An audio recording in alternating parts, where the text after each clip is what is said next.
I'd like to welcome you to the Gainesville End of Life Doulas presentation on 7 types of grief. Today is Wednesday, June 12th, 2024, and this program is supported by the Senior Center, Elder Care of Alachua County. So I took this photo of this bird, and it struck me that he or she is in a rather inhospitable environment and taking very careful steps. And that's how we sometimes feel when we're in grief. So the question, what is grief?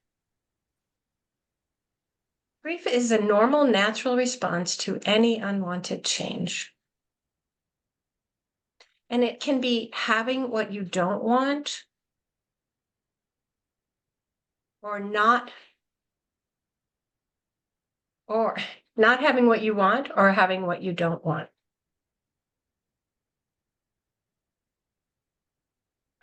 The woman who was in that previous photograph, her baby is buried here at Evergreen Cemetery in Gainesville. And her sister's baby is buried right next to her. And that is definitely getting what you don't want. So acute grief is when there is a sudden or life-changing, shocking, intense situation. It's can be an immediate situation. It's very powerful and painful. And it tends to dominate our lives for a relatively short period of time. That is, the acute grief is very sharp and fast and strong, but it tends to pass. But if not tended to, it can turn into long-term chronic grief. And then unresolved grief. So in unresolved grief, there are like a lot of questions that go unanswered.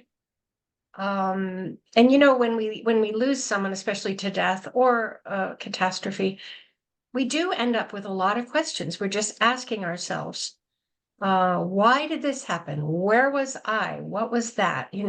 It's natural and it's normal. So in unresolved grief, it's really difficult because sometimes we just don't know and we want to know, and relationships are strained.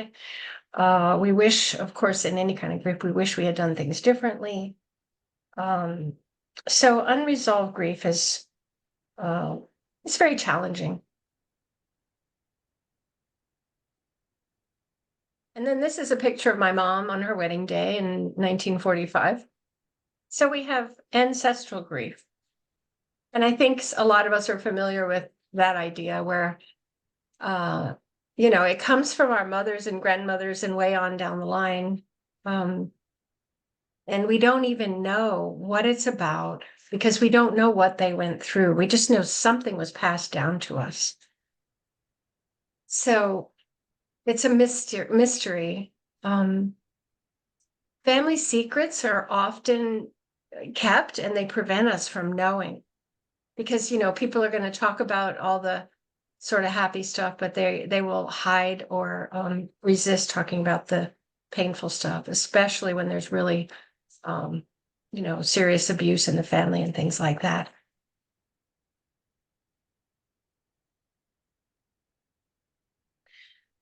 And then we have delayed grief. Now, that's very common because, when somebody dies, first of all, there's just such a change in your life.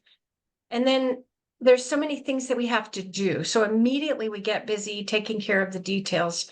We don't want to do them, but we have to. So death doesn't really give us any choice, but that we have to be busy with funeral, legal, financial business, family, just all kinds of things, dealing with the person's stuff, trying to find the keys and the passwords and things that were not dealt with. And so it keeps us from tending to our grief. And often delayed grief can really last a long time. Like we just put it aside and we just figure, oh, well, I don't want to feel that anyway, so I'm really not going to go there. And then it catches up to you.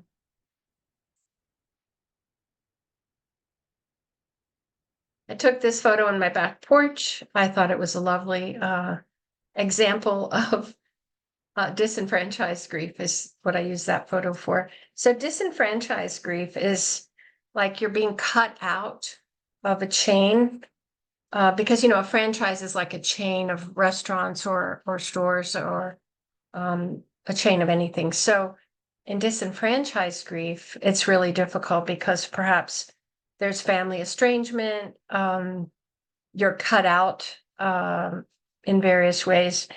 And it's really painful because you care about people. There's bad feelings. And a lot of times it involves a feeling of deep shame because maybe there is something that you did that was wrong. And you're left out. So it's just, isolation and increased pain happens with disenfranchised grief. Sometimes it involves, addiction or sexual misconduct or mental illness, abortion, suicide, things that are taboo subjects. And that's why I find it so important to be able to talk about these subjects. This is a photo I took outside my kitchen window of a bird that spent a couple of hours that day trying to get in. And I thought, wow, there's a good shot for disenfranchised grief because, really wanting so much to get in and can't. So I really like that one. Now, this photo I also took of this bird, and it was in the French Alps. The topic here is maladaptive grief. So maladaptive grief can be dangerous and dysfunctional because it's so sorrow can turn into anger if it's repressed, and anger can turn into violence. And so with maladaptive grief, you have outbursts, you have extremes like avoidance or obsession, compulsion. It can involve stalking, just threatening, or even doing harm. So that really needs to be acknowledged and dealt with. A lot of times we might see a red flag with somebody and we hesitate to say something or do something. So I just thought that was a great photo. And then we have anticipatory grief. This is my daughter, Naomi, and she died in February of 2015. She was the most delightful person and lovely and much loved in life. But she also had a heavy problem with addiction. And she was not able to, in the long run, she was not able to conquer her addiction. So for many months before she died, I did not speak with her at all. In fact, I didn't know if she was in Gainesville or not. I found out when she died where she lived, and I went to that house after her body had been removed. But I spent, those weeks and months just hoping and praying that she would be okay. And I thought, well, if she calls, if the phone rings and it's her, I'll be like, yay. And if the phone rings and it's something about her, it'll be bad news. And so my daughter called me that day and let me know that they'd found her body. And so again, I do this work because I have that direct experience, and I just want to be able to help others. But anticipatory grief can look a lot like worry or anxiety disorder. But sometimes just think about it. It's just your grief and you're having some fear. Now, in this work, we always adhere to the 3 agreements. So it's important that everyone understand and realize that we have agreed to complete confidentiality, which means not sharing anything about what was said here with anyone else outside of the group. Also, emotional honesty, in that joy and sorrow are equally welcome here. And you can just be exactly how you are. You don't have to pretend. And mutual respect for one another. So there's no need to advise or criticize or in any way try to change or fix anyone else. So we come with open hearts. We are striving for acceptance. And the vastness of this Grand Canyon represents our wisdom, the wisdom that we have inside of us. And this photo comes from Prairie Creek Conservation Cemetery. And it's from inside of one of the hand-dug graves there. I'm sure some of you have been there, planning to be buried there. And so the question is, are you prepared? And there's the physical preparations, paperwork and legal and stuff, but then there's also the spiritual preparedness that we may not be able to achieve 100%, but it's good to work on that. And this is also a photo from Prairie Creek's pictures of a body being lowered into the ground.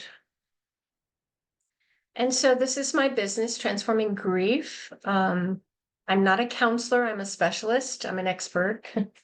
My website is, you have to put in the www.shantivani.com at this point. I'm working on that, but that's my website. And I also have a Patreon page where I'm going to be continuing to post more and more things. And my email is goodgriefwoman@gmail.com, and there's my number. So if you want to text me, and then we can make phone contact or do a Zoom or whatever. I'm always interested in meeting new people and sharing. And now we'll just turn this off and take questions. There we go. Thank you. So, yeah, I mean, I figure, what do I got to lose? I can share my story. I don't expect everyone to want to bring up a lot, but if whatever you're comfortable with, sharing about yourself or asking me questions, I'm wide open. I have a question. Good. I was curious about the doula process, how you became interested in being a doula, and then what the whole process is to becoming one. Yeah, that's great. So I think it was when I was taking care of my mom. I had to move in with her with Alzheimer's. The same year my daughter died, I ended up having to move in with mom. That was one reason I ended up delaying my grief quite a bit. But anyway, I think I heard it on NPR, like something came into my consciousness about end of life doulas or death doulas. And I was like, oh, and I just started Googling it and looking and trying to learn as much as I could about what doulas do. So I kept looking. It's like when I'm buying a plane ticket, I like keep checking and checking in, the time, the price, the airport it's going out of, what does it look good? And I did finally find INELDA. That's the International End of Life Doula Association. And so as soon as mom died in April of 18, and just very soon after that, I went ahead and signed up for the training. Of course, now since COVID, everybody's giving online trainings, and it has its pros and cons, but I know they do have them as well. I did a weekend, so it was from Friday night until Sunday afternoon, so it was like a weekend. And they gave a really good overview of what doulas do. So we love it when people call ahead and don't just call when it's the last week, because there's so much we can do to help. For example, I gave a program a little while ago about advanced directives and advanced care planning.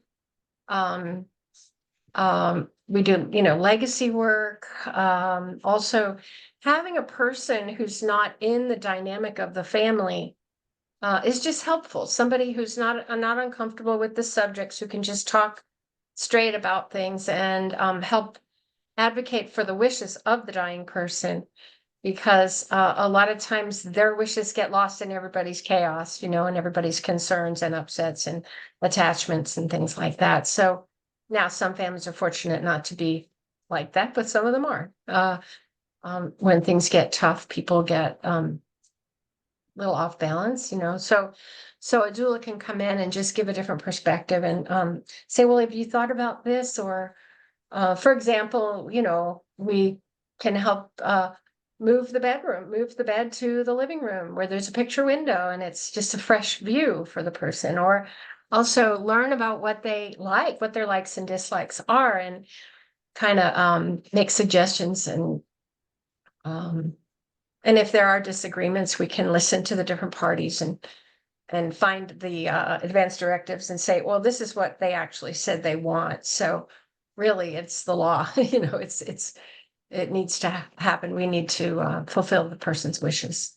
Does that help, or did you have other questions about it? It does help. I'm curious how your work as a doula interacts or intersects with hospice and hospice nurses and hospice social workers.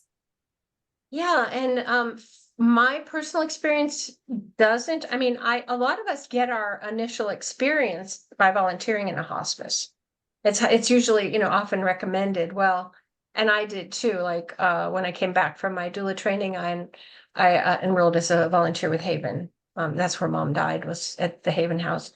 But now there's some hospices that are starting to hire doulas, I guess, and some that are starting to actually pay for the doulas to get, for the volunteers to get doula training. So they have a higher quality or higher level of participation.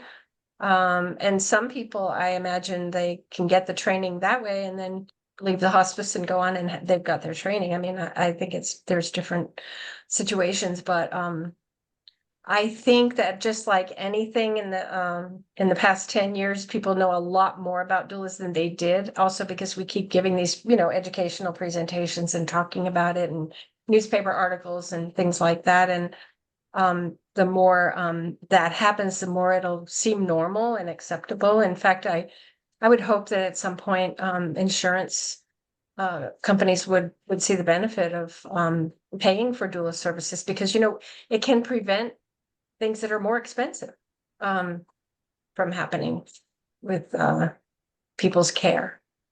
So it's sort of that middle ground, that missing piece between healthcare and home.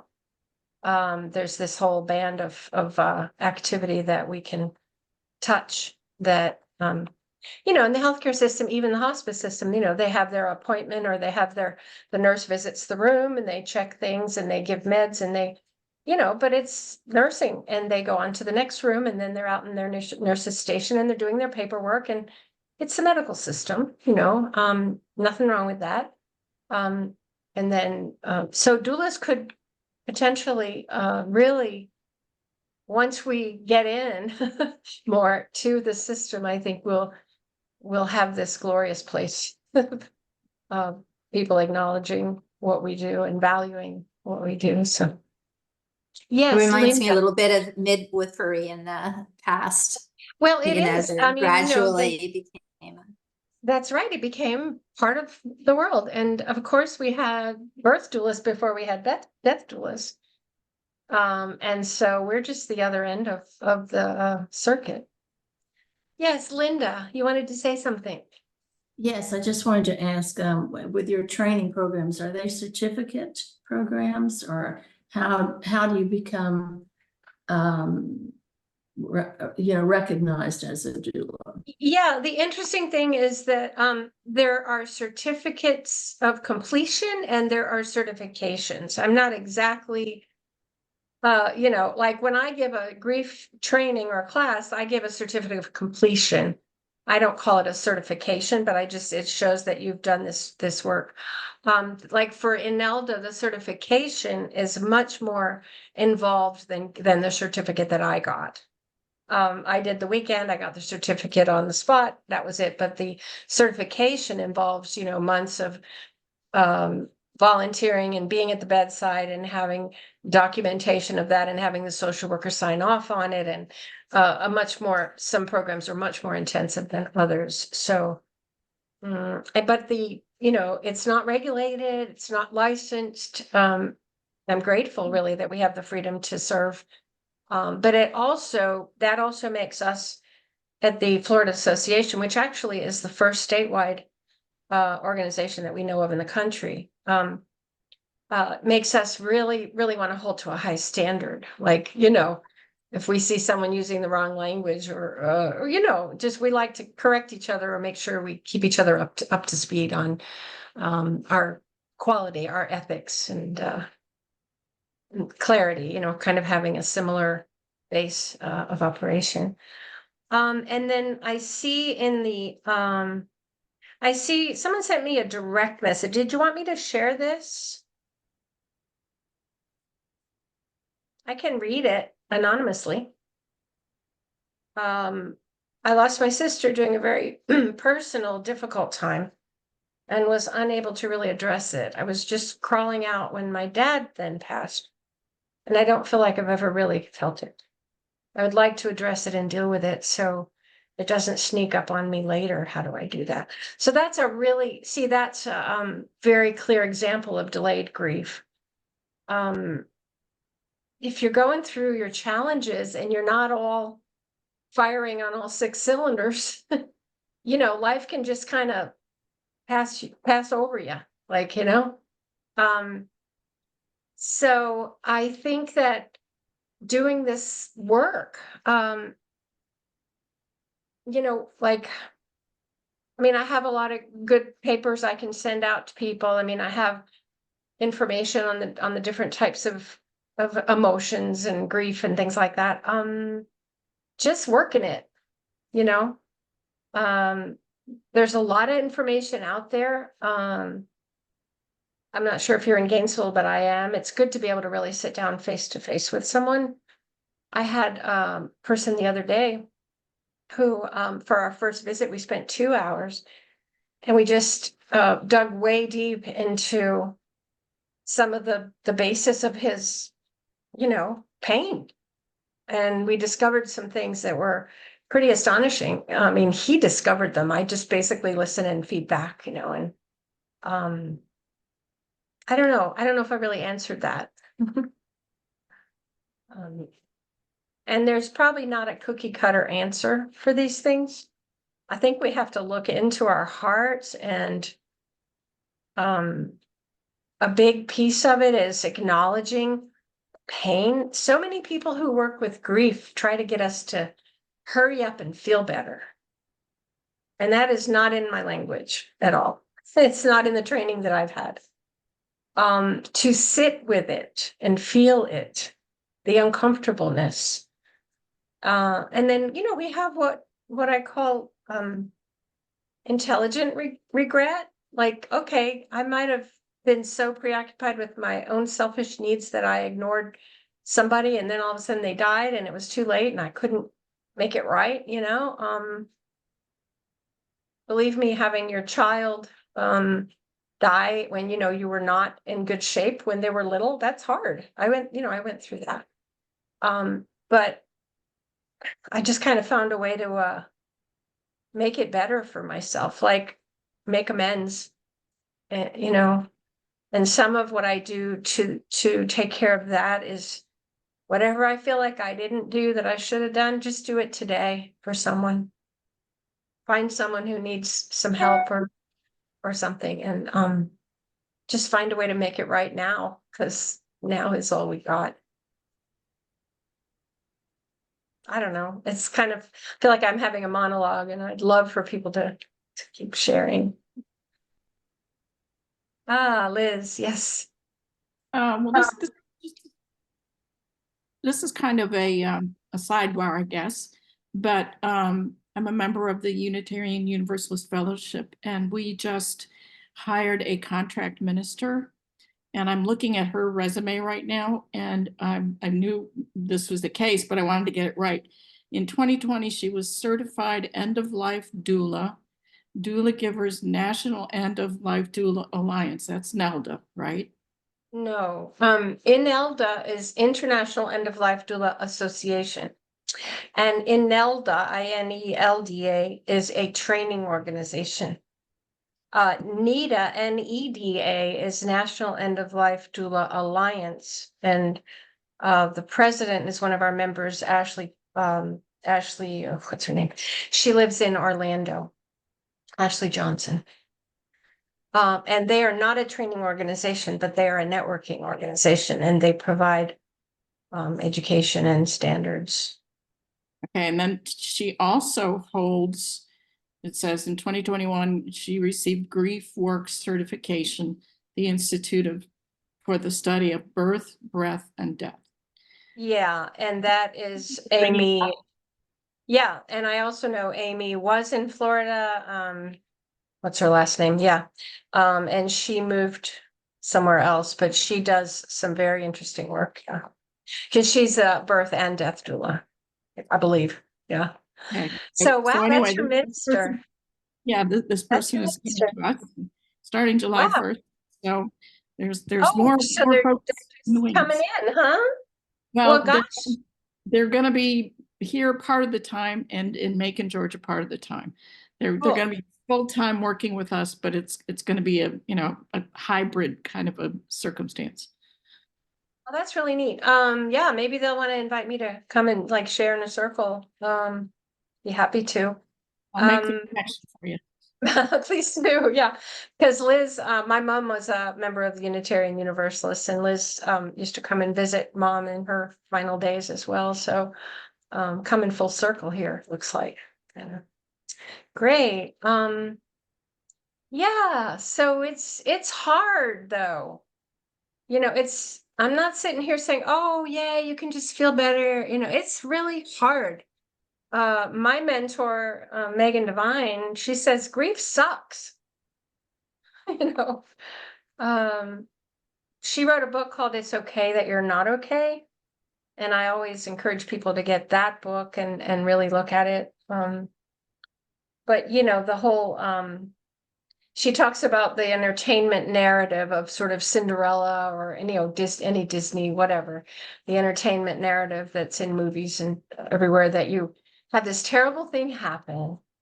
And then, you find your way out of it, and then the rainbows come out and the birds start singing and everything's fine. But life's not that way. It's painful. So when we're in it, we don't need people to say, oh, just feel better. In fact, that has the opposite effect. So is there anyone else who'd like to just share a bit? Anything about your story or something you've been through or that you have a question about?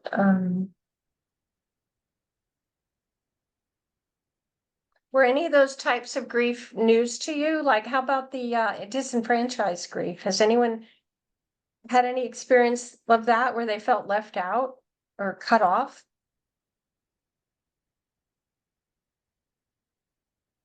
Not really. I have.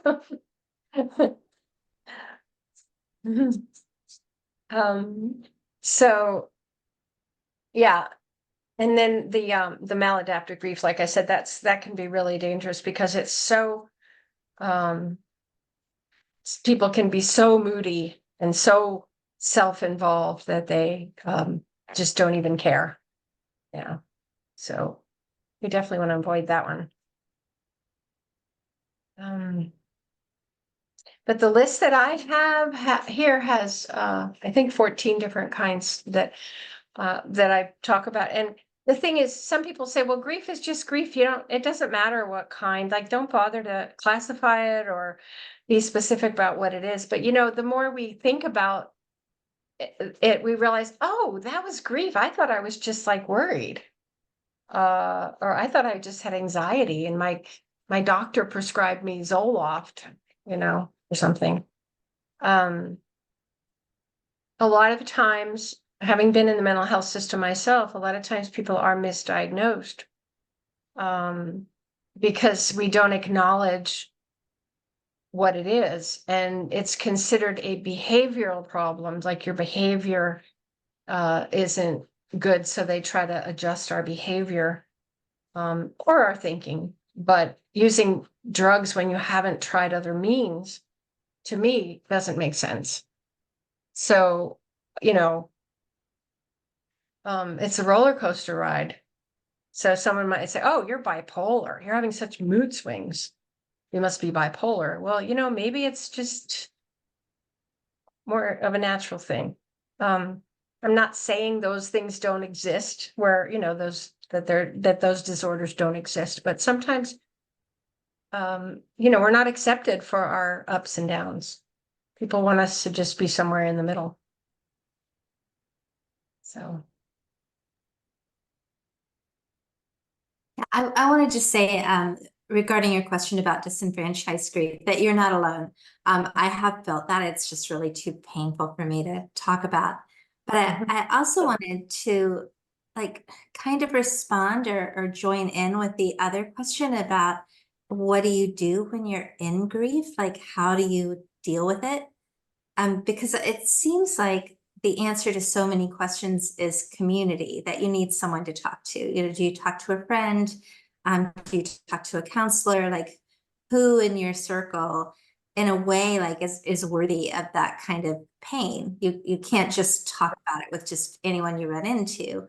And also that it's got to be such a big problem as you age, because if you're fortunate enough to live a long time, this grief is just going to pile up, the people that you've known and loved and miss. So being able to figure out how, as a community or a family or a neighborhood or church group or whatever, how to manage this kind of grief, and who do you go to when you're kind of stuck in these types of grief, seems like a really good question.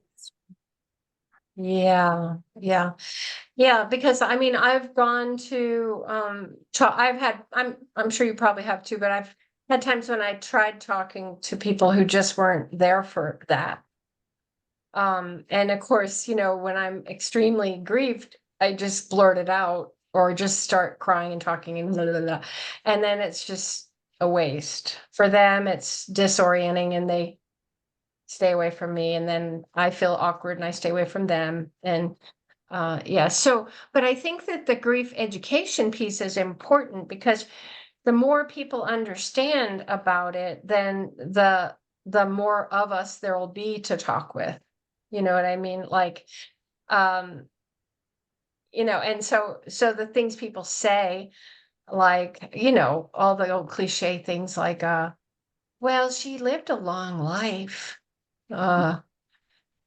She's in a better place. She's not suffering.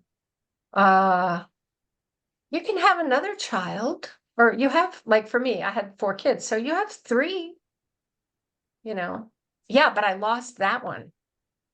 Nothing's ever going to change that or bring her back. So people don't know what to say and what not to say. So that's like a really cool part of my lesson. And then once they realize that they don't have to make me feel better, then all they got to do is, I had a person today in one of my classes, and she's helping me do some research and do some editing on some of my work. But she said, oh my gosh, she said, I always said, I'm here for you, and then, but she said, what you're saying is, I'm here with you, and feel the difference. And that one word transferred over to, I'm here with you. So it was big light bulbs went on, and I'm like, wow, it's pretty simple, but it's pretty neat. I hear you. I hear you. Oh my gosh, I can't imagine how you must be feeling.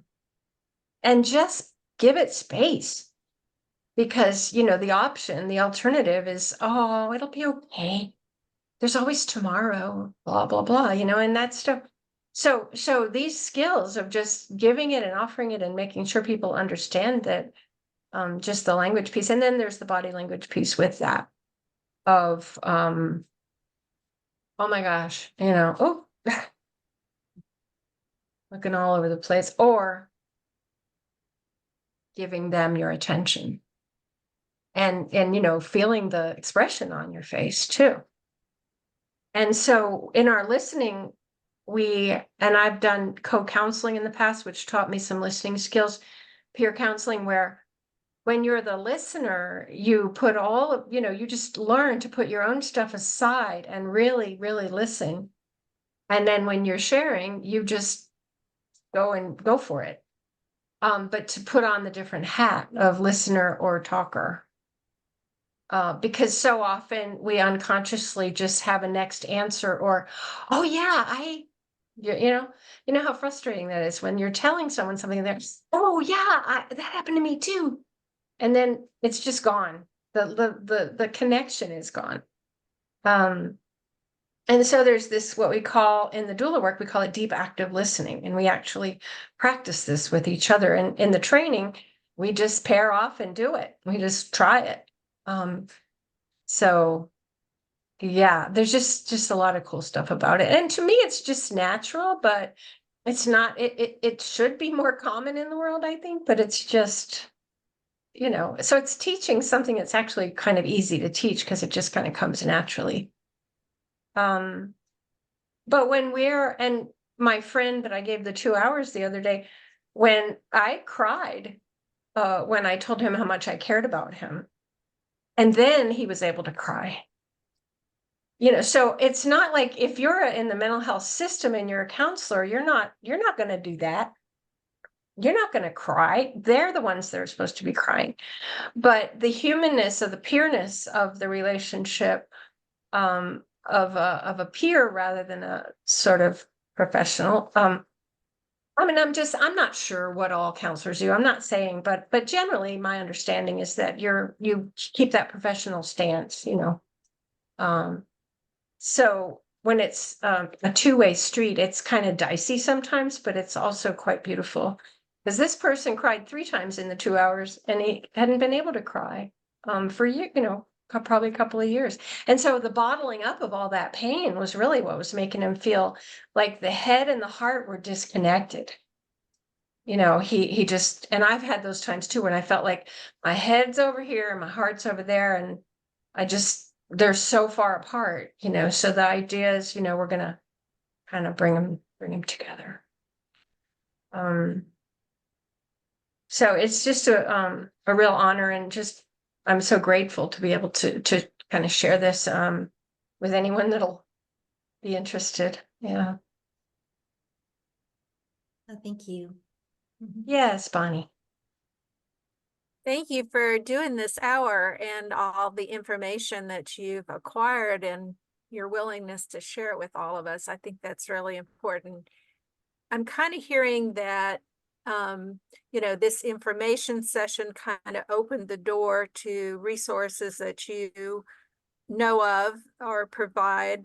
And I hear that you're maybe advocating the idea of face-to-face contact, and you're talking about the work of it. Well, it's hard to do that work, I think, internally.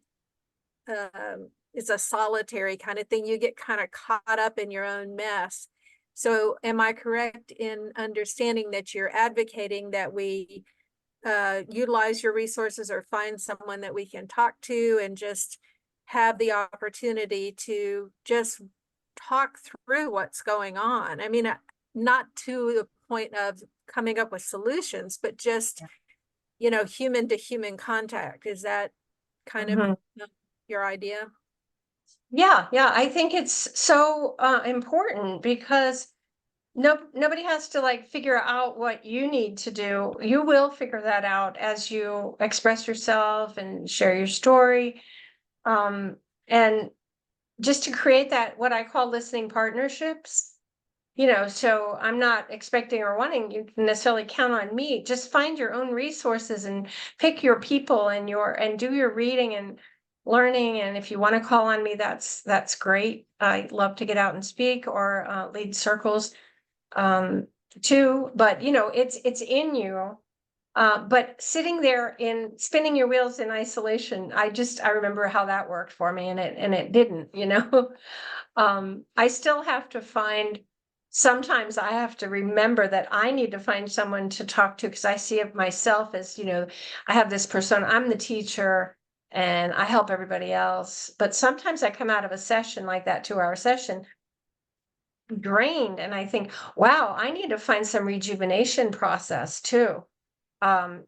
So that when I come out of a time, that I have some actual, maybe ritual or something that I do that's gonna rejuvenate myself. But yeah, I do. And I think, I did a class live here for women. So there were 6 women in my living room live, and it was the first time I did an in-person class with that many people, and I'd love to do that. We just finished up a couple of weeks ago, and then we decided to have a book club with Megan Devine's book, It's Okay That You're Not Okay. And so I said, well, who's gonna facilitate the book club? Because I tend to take responsibility for so many things. So one of the women in the group who happens to be a minister, she said, oh, I will. So she's arranged a place, and she's talking about the time and the location and the frequency and whatnot. I think there's 16 chapters in that book, but that's a cool way to go. So, but yeah, I'd love to teach my classes. I just don't want people to feel like I'm pushing it on you, but yeah, I do love to teach in person and on Zoom. And I also have, if you want me to email you, I have the Patreon page, which is not that active yet, but on my new website, which I'm still ironing out the kinks in it, it's www.shantivani.com. And it's, I switched from my old website to this one, and it has a learning platform. So what I'm going to try to do is set it up so that people can do their self-paced learning at their own pace. And then we can get together either on Zoom or in person, depending on how far away we are. Because, you can sit, like some people, they're just depressed, or they're sick, or they're in their bed, or they have COVID, and they just want to do something other than watch soap operas. Like, I'm laying in bed here. Let me read something, and then, watch a video. And the videos that I offer are pretty cool. And then come together so that it's not so labor intensive. So yeah, there's lots of ways. There goes Shirley. Thank you, Shirley. Thanks for coming. And it is 4 o'clock, so I know we need to head out soon, but if anybody needs to leave, that's fine. I want to thank you all for being here, and it's just been a good, lively conversation.